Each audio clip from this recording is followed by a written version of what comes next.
Okay, hello colleagues. For those of you who are already here, perhaps we can just kick off by starting with the assessment. It is exactly 12 o'clock, but as you know, we give it a moment or two before we actually commence or start the session for the benefit of our colleagues who are only now able to click on the link. So to complete the survey, you can click on the SurveyMonkey link as you see it presented on the slide. Alternatively, you can take your phone and just scan your QR code. I'll also share the link in the chat so that you can share your feedback whilst we wait to start. In the meantime, hello, it is officially good afternoon. So good afternoon to everybody, and we will commence the session shortly.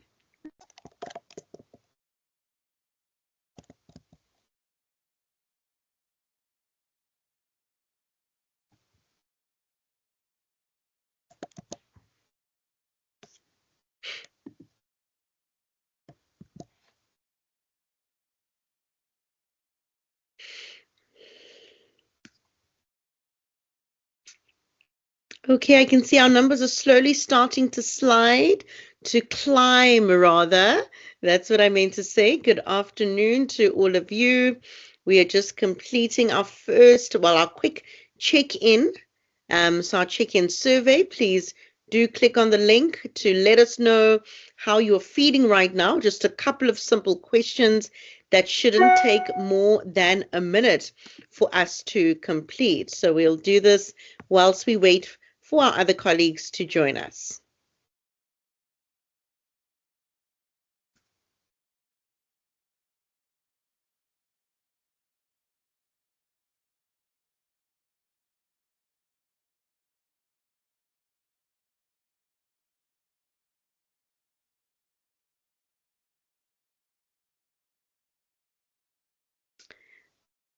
Okay, Doc, I think we can begin. Hello to all of you colleagues. How are you doing? I hope that you're well. Thank you so much for joining us for this conversation. And I say the word conversation on purpose because this is an interaction that we hope that we can have with you as well as with Dr. Mutumang, whom I will shortly introduce to you. We are still in August, which is officially noted as Women's Month in our wonderful country, South Africa.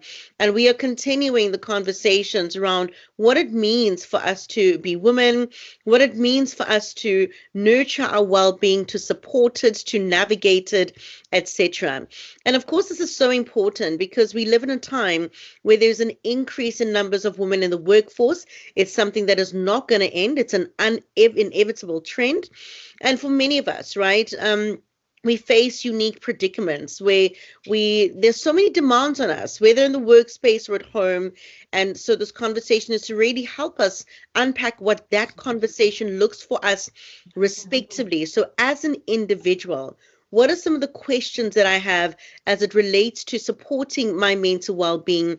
What are some of the conversations that I need to have as it relates to supporting the women around me and their mental well-being? And it all boils down to resilience, which is what enables our mental, our physical stability as we navigate changes and challenges. In fact, research on resilience principles, they highlight that it is so important for us to manage an individual's immediate environment as well as to promote protective factors whilst addressing the demands, the stresses that we are continually contended with. And it's important to understand that this means that resilience is not the superpower that we go to, that we drive towards in times of adversity or turmoil, but rather our resilience builds as we encounter daily life in all spheres. It fosters protective factors, aids us in thriving rather than merely surviving. Doc, thank you so much for joining us. I'm very excited that you could be the particular person to join us on this conversation. I know that not only does it mean a lot to you now, but it has meant a lot to you for a very, very long time, coming from the medical background, being able to contextualize that with corporate work, with the work that you do within business schools as well. And so my first question is, firstly, how are you doing? Secondly, why is this an important conversation for us to be having in this day and age? Thank you, Rafila. Thank you for inviting me, and hello, everyone. It's a good afternoon from Johannesburg. So, by way of introduction, quickly, as I said, I see that as I mature, that reference to where I come from and who I am becomes important in this work, and those become the anchors. So, my mother turned 90 last year. And I think that is it's a very important, it's an important statement, because I realize I'm only acknowledging the strength and access to her and who she is as I grow older. My daughter, who is the other female in my life, and then my four sisters, have become a very important crucible in the context of what it is we're talking about. So yes, at core, I do this work because, as I said to you, it is because I also need it, if it makes sense to you. I do this work because it is important to constantly charge yourself, recharge, and thrive. So it's very close to my heart. And yes, the main work I do is in corporate wellness, and as you know, as I mentioned, the academic environment with burnout and professors. But yeah, thank you. I'm looking forward to this conversation to see how it goes. Yeah. I think it's so important to contextualize, the fact that your mom is still around. I think my Mm-hmm. mom passed away when I was really getting to know her, not as a daughter, but as a woman, really starting to understand life through her lens, in a way that would not have been possible in my younger years. So what a privilege it is to still have your mom, to still have your sisters, because life is ever changing and every stage demands a different part of us. It requires a resilience that we didn't necessarily know, but to have family around, people that have known you all your life, it lends itself to context, right? Which is Yeah. something that you and I speak a lot about. The facts are amazing about many things, but how can we personalize the context? Because the context is where the lessons are there inherently for us, right? So, colleagues, as we continue this conversation with Dr. Mutumang, can you please just share any questions that you have with us? You can do this by way of raising your hand and sharing anything that you'd like to share with us, whether an insight, whether a question, or you could also use the chat or the Q&A. We had a little bit of trouble with the chat earlier, so if you're not able to access that, just let us know. But Chris has set up the Q&A to enable us to be able to do so. Now, Dr. These buzzwords that we see making the rounds. We talk about mental health, we talk about mental well-being, we talk about mental illness, and I always say that we share words, but we don't necessarily share meanings. In the context of your understanding, what is mental health? What is mental illness? What are the differences, and why is it so important that we do not use those words interchangeably? Yeah. So I shared this because even for me, you sort of default into sort of mixing up the words. And I think it is important so that when your interventions come, you apply the correct interventions to the term that you're dealing with. And as you can see here, and we're happy to share this, the definition is it addresses the two spectrums. The one spectrum is that of health, and the other spectrum is that of wellness, health relating to illness from a medical background. And I think that is where, if you look at the horizontal axis here, mental illness is a pathogenic, it sits in the realm of treatment and pathology and medicine. And then as you treat mental illness, then you get better to the right?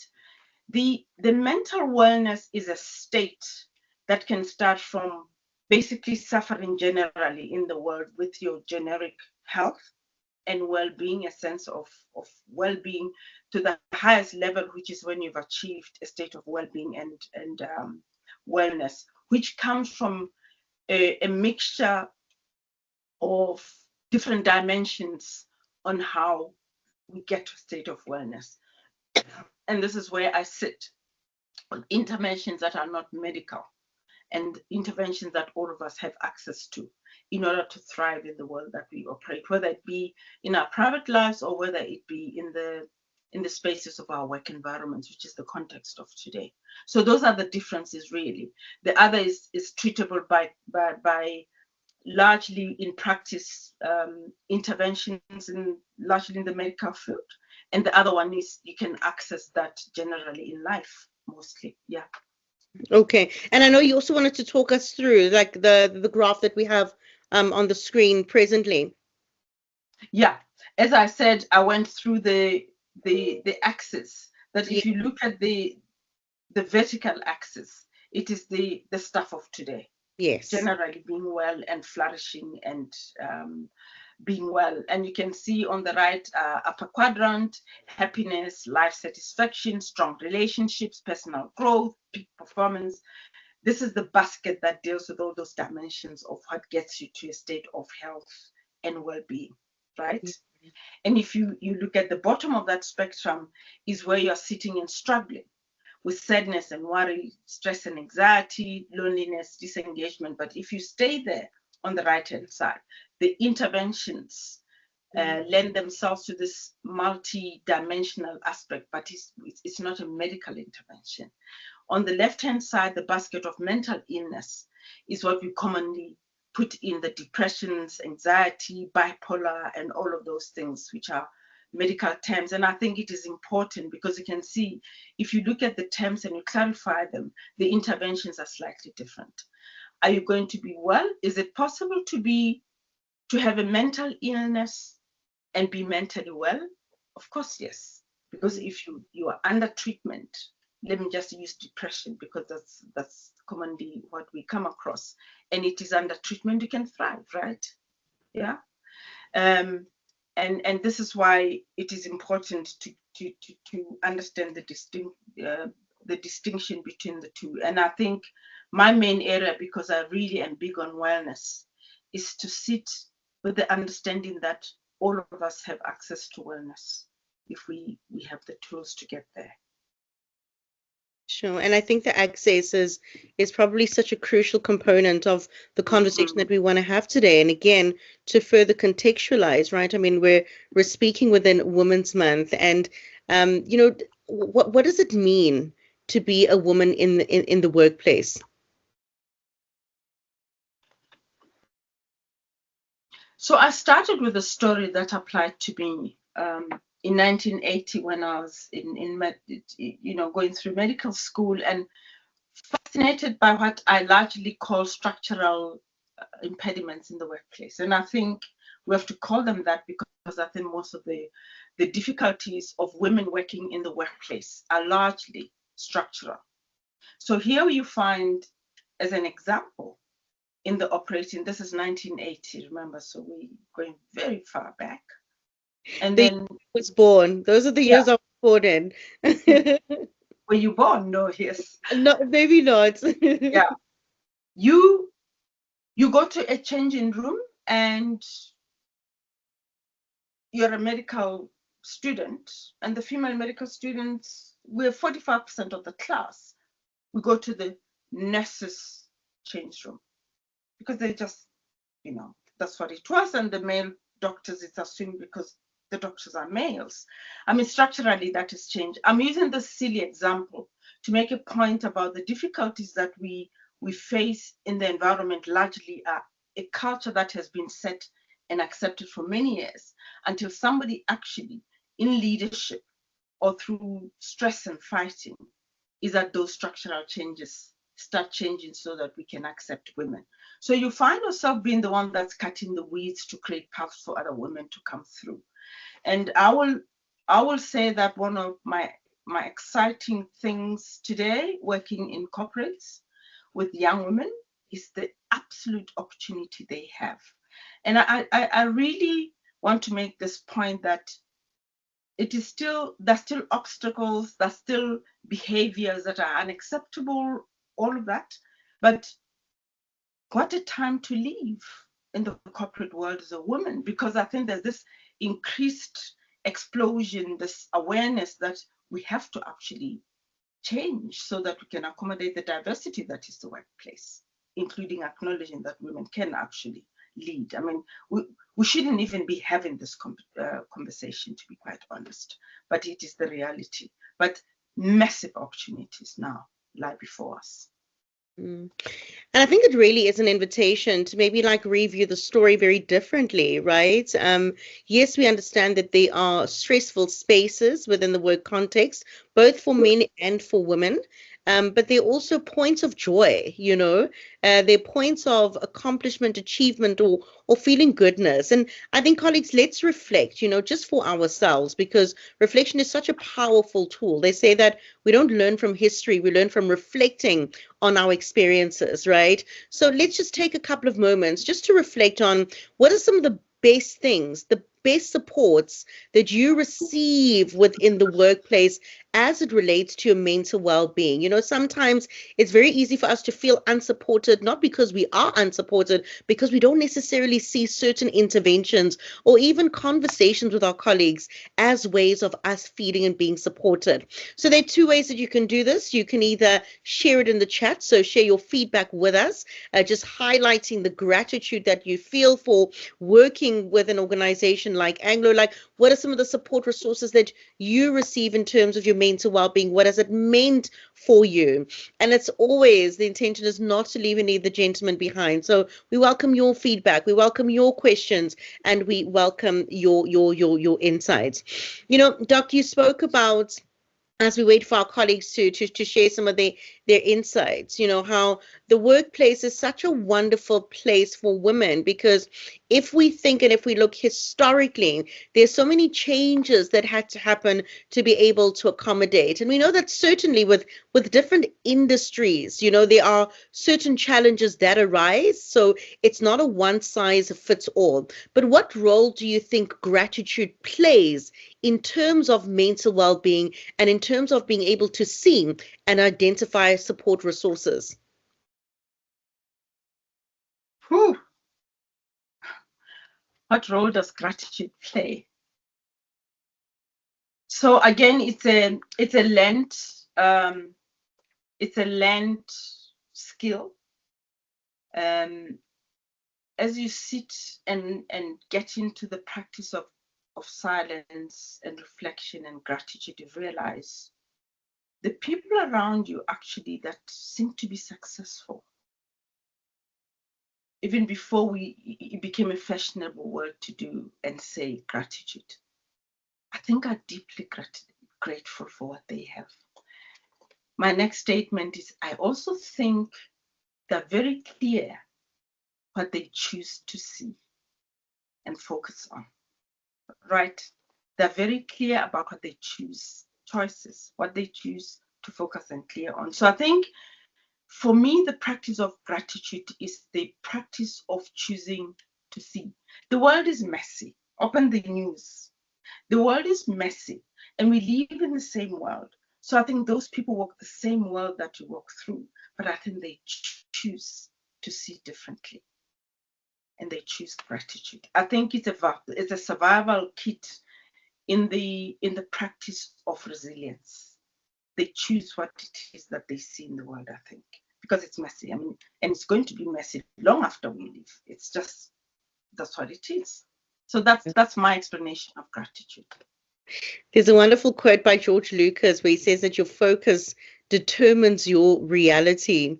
And I think that lends itself to the conversation about gratitude, but also towards my next question, my next point is, we speak about men and women in the workplace. Do you think that being a woman in the workplace is different to being a man in the workplace? Is it still a man's world? What are some of the stories that you can share around this with us? It's a man's world, eh? James Brown. I think it still is, but I think it's increasingly becoming evident that most companies are realizing the importance of diversity and accepting it for what it is, and they're leaning into that. So for me, again, sort of wearing this hat of gratitude is sometimes don't always just see the negative. There are a lot of men in the workplace that have actually become mentors. And Mm, sometimes you're afraid to state that because, bullets come at you. Actually, some men have become the ones that have opened the doors for you. mm, And it's a narrative that is not popular because, we talked about this before. mm, What I would say though is some of the structural difficulties that still face women. We have to continue working with them because some of them are just simply accepted culture that people after a meeting, after work, go and play golf or go to the bar and they just sort of forget to invite the female mm. colleague. Was it intentional or it's just because it's just the way we do things here? So some of them have become so subtle, you'd actually have difficulty trying to make a case that actually that because the real discussions sometimes are offline, aren't they? So I'm just trying to say two things here. Let's not be naive. The structural different difficulties still exist, and some of them have become so subtle that actually you can miss them. But that's on the one hand. On the other hand is grab the opportunities that this whole discussion around inclusiveness, diversity, and all of that are placing in front of you. Grab them. Don't be distracted. Grab them because that's where I think the successes of the people that have opened and cut the weeds for us have done. Use the opportunities that are available to you. I really love what you said in our conversation earlier as well, that, diversity isn't just about man and woman. It's not just about color, etc., but it is about individual. So, when it relates to mental health, mental well-being, mental illness, etc., it's not just about guys and girls or, children and adults. Everyone has their respective and individual journey with mental well-being. And one thing I know for myself, that it's very interesting to deal with organizations that we work with, because you really understand that every person does indeed have a unique story, not just about their lives, but also as it relates to their health. Now, healthy workplaces, they promote a sense of mental health, of well-being. They support their employees on these journeys that we take. Yes. And this is why we find ourselves in these sessions, the healthy mind sessions. And in many instances, we can find that there's a one size fits all kind of approach to it. Now, you've highlighted that, yes, there is a difference between men and women in the workplace. And of course, this is generalization, so please bear with us, colleagues. But do you think that support initiatives should acknowledge these differences?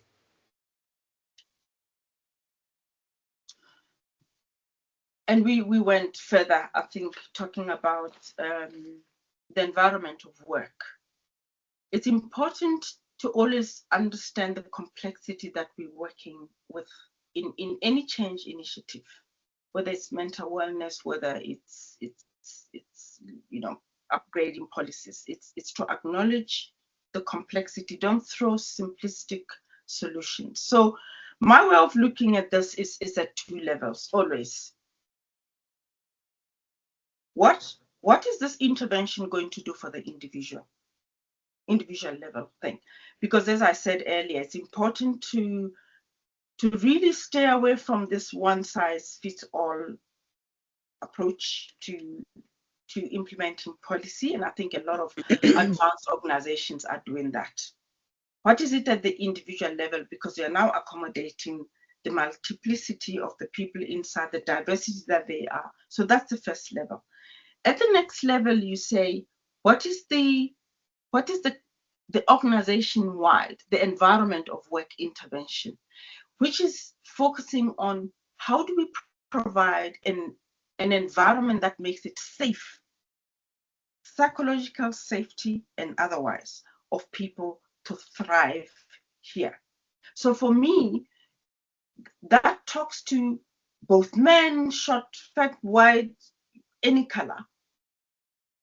that you have to be specific about the individual, whether it's going to promote that, or the general environment of work, whether it's going to be that.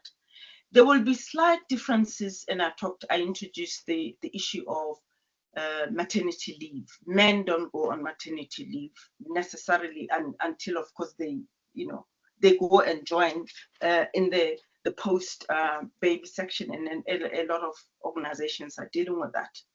They're coming back to work after maternity leave. Physiologically, your body is still in a certain state. And a lot of companies are taking into consideration that, knowing that there's the slight, and I call them the biological differences that men and women are. And I think you'll see that a lot of companies are now upgrading their policies to accommodate those slight nuances between men and women. But generically, you'll find that you are really dealing with an environment of generic interventions that make the workplace safe for people to thrive. And then underneath that, add the specific to accommodate the diversity that is in the workplace, whether it's female or whether it is or the multiverse that you find in the workplace.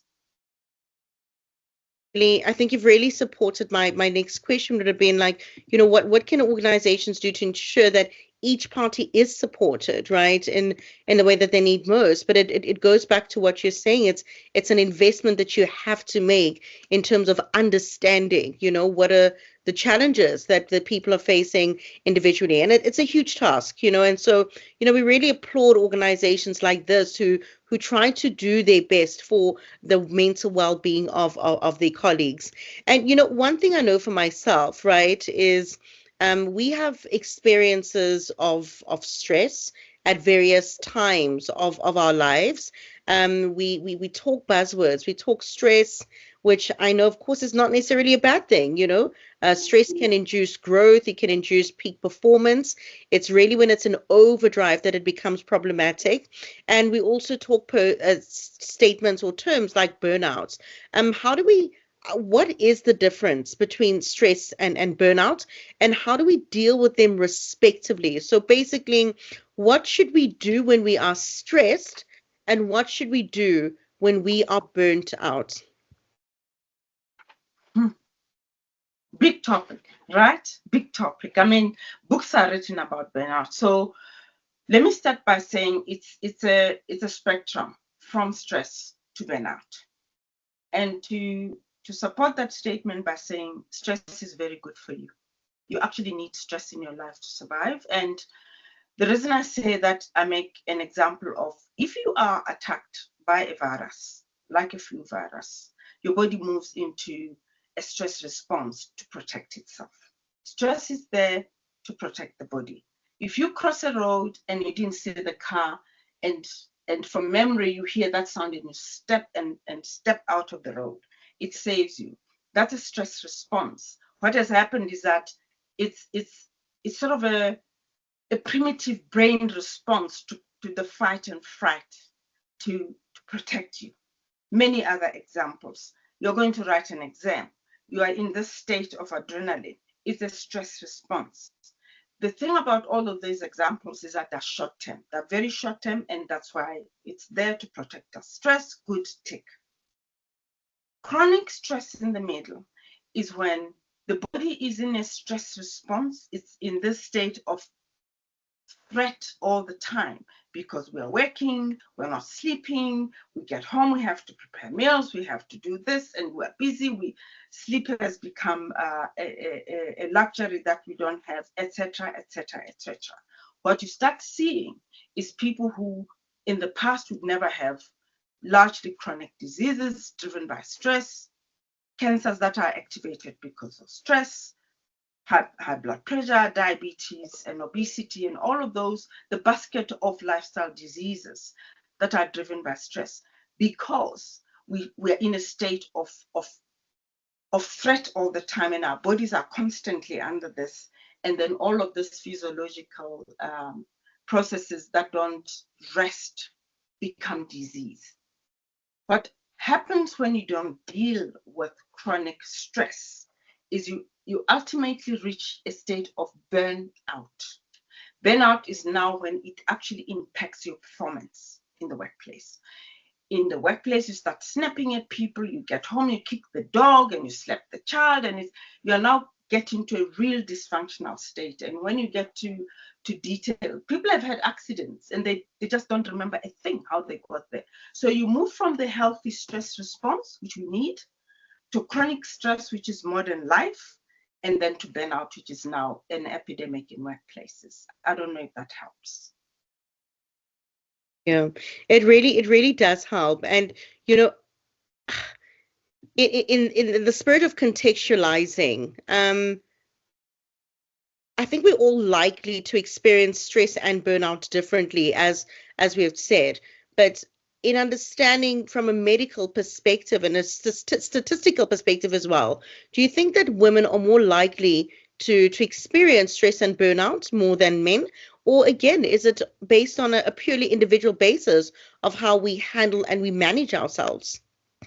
The way I would approach that question, Rafila, is I actually am of the opinion that women manage burnout slightly better. The circumstances are worse, but we have been socialized to talk about our problem. And one of the interventions when you deal with how to manage burnout, the big one is connections, find a tribe, find support, ask for help. I mean, the list goes on. And I think this is where this is the one thing we tend to do better than men. Having said that, there are men that have actually learned the skill of looking after themselves and asking for help in a way that they do. So if you want to be strict about gender responses, I think this is the one thing, because we have been socialized to be able to ask for help, uh, to access help, and so we do that. The other elements of it obviously are the structural difficulties you find both in the home and the work that make us susceptible to burnout, because you're the one that has to do this and do that and do this and do this. So you're juggling many more balls than other people. So those are the structural things that make it easier for us to get into burnout. But it might be easier for us to actually manage it if you remove those structural difficulties. I think that's really made a lot of sense to me. I mean, I think that as women, we have to be socialized to use our voices a little bit more when it relates to, in inverted commas, those called soft skills. Yeah, I think yeah, that we yeah. are allowed to be more vulnerable. And whereas for the gentlemen in our midst, in our circumstances, they're taught not to complain, not to cry, not to say anything. So unlearning that behavior is what their challenge is. And I think it's important to commend gentlemen, because I think we are finding that more and more we are hearing their voices. We are hearing some of the challenges that they experience. And I hope that, we can encourage communities like that to say that, everyone's voice matters, even when it relates to the things that we don't consider so masculine or so big. Doc, I had a recent incident. I think many of the colleagues will know that I am 9 months pregnant, or just shy of a week of 9 months pregnant. And the past weekend, which was like Women's Day and etc., ended up being like a little bit of an interesting one, because I ended up in hospital. My membrane ruptured, my water broke slightly, and so I had to be monitored in hospital, etc. And there were so many anxieties that I had about it, not just from being a mother or being a partner, etc. But it's also the challenges that your body puts you through when you're going through a different physiological processes and physical aspects of what it means to being a woman. And with the increasing number of women in the workforce, it's obviously a global trend. It's not something that's going to change. And being a working mother, more especially before giving birth, right? Or immediately after returning to the workplace, post maternity leave, it involves new and countless trials, tribulations, and some of these trials and tribulations, we don't necessarily understand them. Whether you're a mother for the first time or the second time or the third time, it's ever changing. So, for women, they as mothers, their social roles change. They are required to manage a professional workload whilst balancing the demands of their home roles, but also understanding what's happening in their bodies in terms of changes. And if we don't manage this mindfully, it's a delicate balance that requires that we not compromise on mental health, but we don't necessarily feel like we've got time because there's so much on the go. What do you think more can be done as it relates to organizations, as it relates to us as colleagues supporting one another to protect the mental health of returning mothers in the workplace? Oof. Before I answer that, I would like to really invite people to ask, to share, to comment, because I always find this is where the learning comes from, and the sharing of stories and narratives. I said earlier that I work with an organization where they've just signed off a, a sabbatical leave. I was absolutely, I mean, in a corporate environment, sabbatical leave. Somebody asks, "What is that?" Because this is something that you find in academic environments. But I think it's companies that are really acknowledging their role in providing those spaces where employees can thrive. First of all, this also talks to specifically returning mothers. And I think in another group, people shared that they actually have pods around for breastfeeding mothers and allowing that. Some companies have gone further than actually bringing home to the workplace. Creches just will accommodate mothers so that they can work. And I think this talks to leadership. What is it that they can do more? It is constantly trying to find reasonable ways of accommodating people to work. Some of these things don't take much to do. It's about leadership. It's about allowing the environment to become psychologically safe for people to do that, and acknowledging what it is that returning mothers can do. There's so many lessons we learned from COVID. One of which is we we can work remotely. Is it possible, therefore, to introduce during a certain period people working remotely so that they're not separated? That social bond and connection is very important. So, is it possible to do that?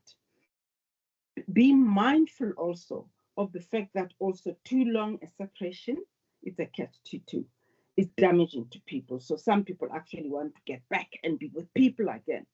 So it is about what is it that you can do more, is just continuously exploring and trying to find out how you can, as a company and organization, support the people that work for you. The social connections at work is really an environment where teams and team building and collegiate environments are also created intentionally so that it's a supportive environment. I mean, you hear every day how toxic some of these environments are. And it comes from leadership, it comes from an environment and a culture that people have tolerated, and becomes culture. So quite frankly, for me, because I also work with leadership, is when you create environments of wellness, of well-being, it takes leadership and intentionality to do that. And poor leaders don't do that.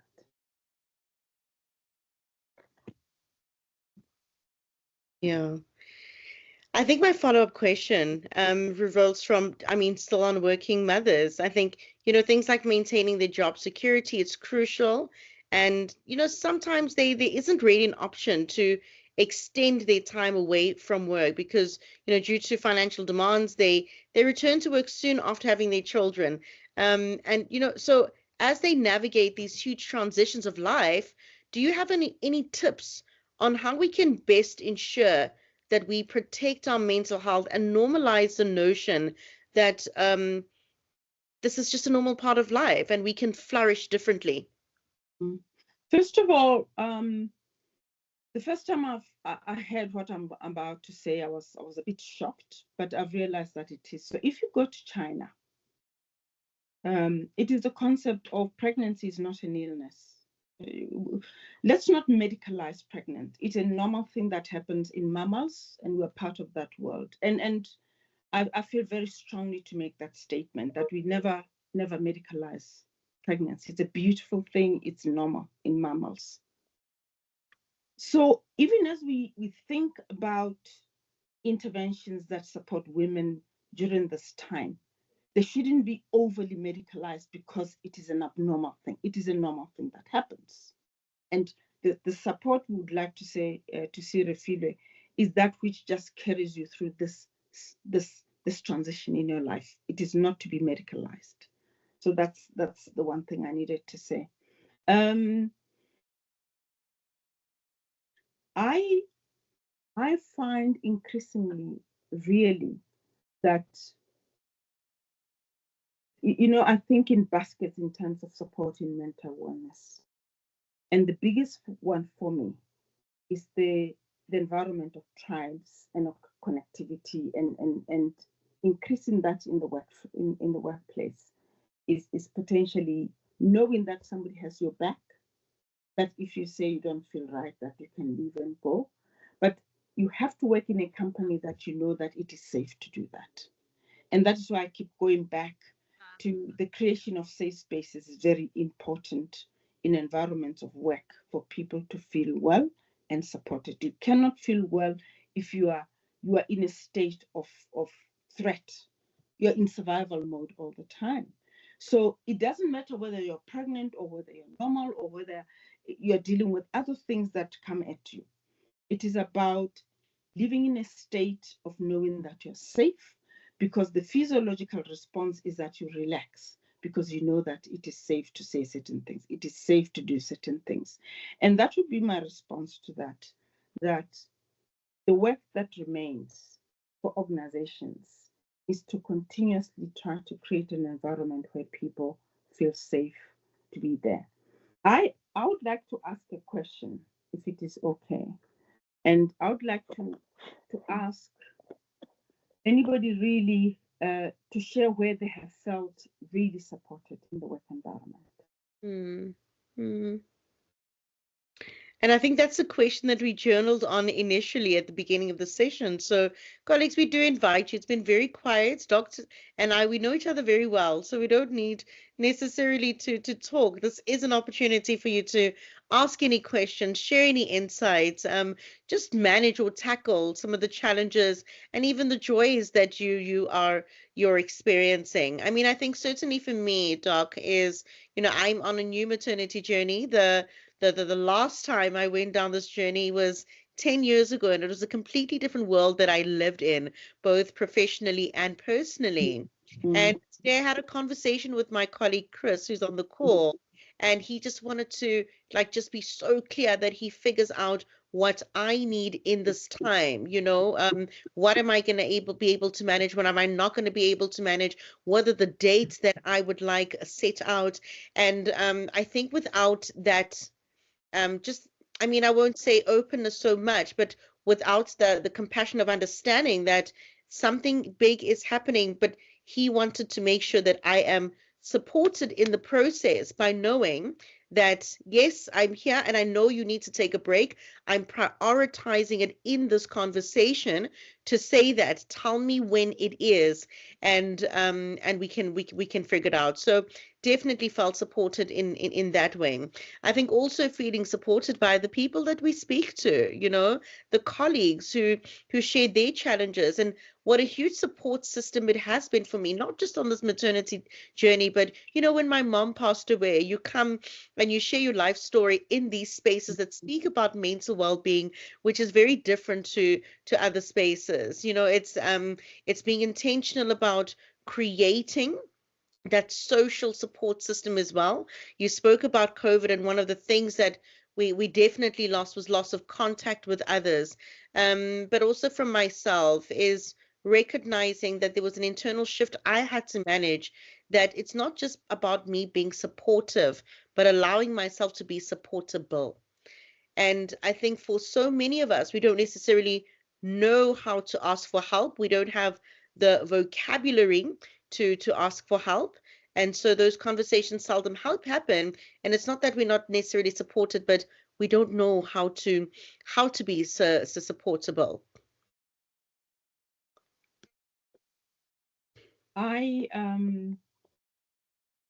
have seen recently the concept of being supported. In this organization, a huge event had just been done, and I mean, everybody just gave it their everything. And the boss just decided to give everybody a few days off after that, like just go home and come back after you have rejuvenated, and we'll take it from there. And I thought it actually takes leadership. But talking about the word compassion and what's that word where you feel for others? Empathy. Empathy and compassion, for me, are almost, in my opinion, should become part of the vocabulary when you create safe working environments and improving mental well-being. And it's a skill a lot of us are not born with, and it's a skill that I would encourage people, not because you have to support people in the workplace, but it's a skill that in life you have to have it in your toolbox of survival, just to reach out and be compassionate and empathize with both your colleagues at work and the rest of people that are around you. I think it's a fantastic skill to develop if one finds oneself lacking in that department. So yeah, I reflect on moments when I've been greatly supported by colleagues, and sometimes you take it for granted because you didn't notice at the time. And with reflection, you realize you survived a certain stage in your life because somebody showed up for you. And these are the things we talk about, and making it practice. Yeah, I'll stop there for now. Yeah. I mean, I'd love for you not to stop there. I mean, you spoke about making it practice. What are some of the ways that you express empathy, and what are some of the ways that you have been able to receive empathy? Because I think examples are important, because sometimes we miss the mark. Mm. You know, I think all of us come from some form of being bruised in our early lives in the corporate world. So one of mine is you step into a corporate world and you see how a definition of success is done here to get to the top. You simply just step in and start marching. Isn't that so? Because this is how things are done here. This is how you're going to become successful. And I think in the process, you do a lot of harm. You do a lot of harm, and you reflect and you realize that your batteries were completely flat. Your batteries of compassion, your batteries of being caring, being kind, were completely flat. And for me, one of the things I've become particularly careful about is just to slow down before I react or say anything, because I find it is the only way that engages your compassionate muscles, that engages um, your kindness muscles, and not be quick to respond. And it's a life skill, and you do very well by doing that, not for the other person's mental wellness, but for your own mental wellness as well. Just a practice of learning to slow down, to breathe, mindfulness, be mindful of absolutely everything you do, say, and practice. And it's a practice, Rafile. You have to force yourself to be very, very mindful from the moment you wake up, to be mindful of your practices. You only can hone and master a practice if you do it in little steps, but consistently. Little steps, but consistently. And I think in the world of wellness, it is this micro steps that we talk about, that you get into a practice. And you have met these people who are absolutely so, they're firm but they're gentle, if you understand what I'm saying. And you can see that it comes from practice. It's practice. Practice, practice, practice, practice may not make perfect, but it does make progress. And it's also lends itself to consistency, the same way that our heart beats consistently. The practice is really what makes the change. And I think I can't think of any better way than to end the session with a short little mindfulness practice for all of our colleagues that are here, just reminding ourselves of the safe space that we have inside of us, that even in lending support to others, we can give it back to ourselves, right? There's an African proverb that I love that says, "Be wary when a naked man offers you a shirt." And loosely translated, you can't give what you don't have. So we spoke about empathy, we spoke about compassion.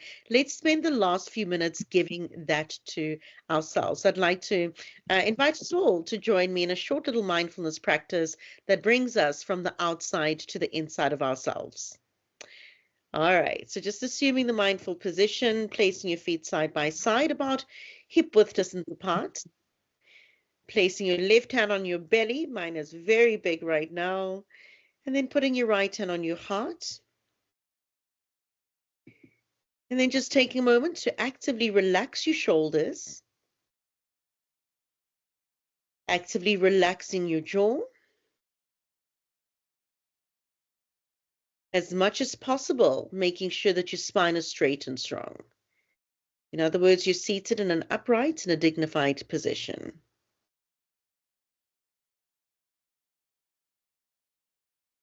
And as Dr. D mentioned, mindfulness is about presence. It's about pausing on purpose. It is an invitation to be in the moment. And it's also an opportunity for us to schedule ourselves as important appointments in our day. By so doing, we just shut out the noise of the world, even if it's just for a little bit. We attend to ourselves in a way that is meaningful. We unplug from the pressures of life. We replug. We feel that recharge. We feel our batteries energized. And just like we wouldn't allow our phones to completely die before we charge them, we can treat ourselves with the same respect.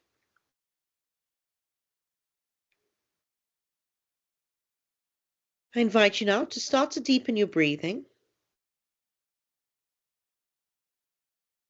keeping your mouth closed, inhaling through the nostrils, keeping your mouth closed, exhaling through your nostrils.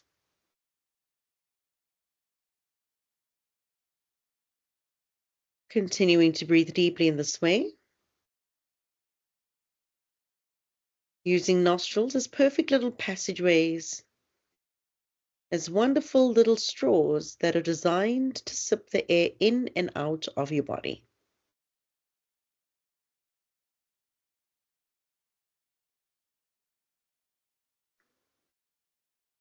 As you breathe deeply, it is completely normal for your thoughts to travel.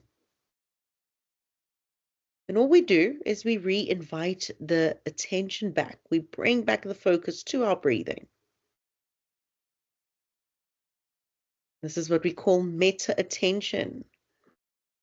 Paying attention to what you're paying attention to. Not to be perfectly present, but to recognize the direction, the activity that is happening for you mentally, and then negotiating yourself into a better, more constructive position.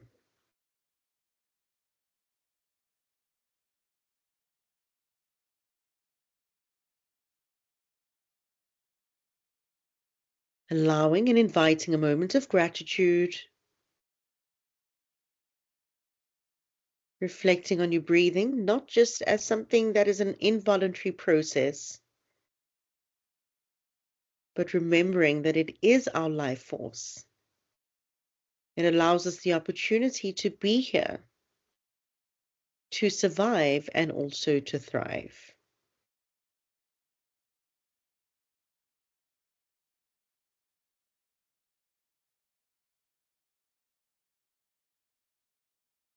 And now at the end of your next exhale, gently releasing your breathing, allowing it to return to whatever feels normal, natural, unforced. Taking a moment just to settle once more.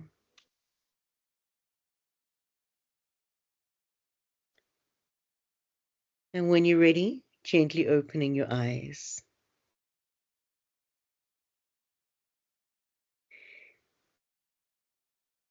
All right, Doc, we have 30 more seconds. Do you have any final words for our colleagues today? And as Doc checks us out, colleagues, please share in the chat what is a key takeaway that you got from the session today, an insight, a highlight, anything that you would like to share with us as your feedback.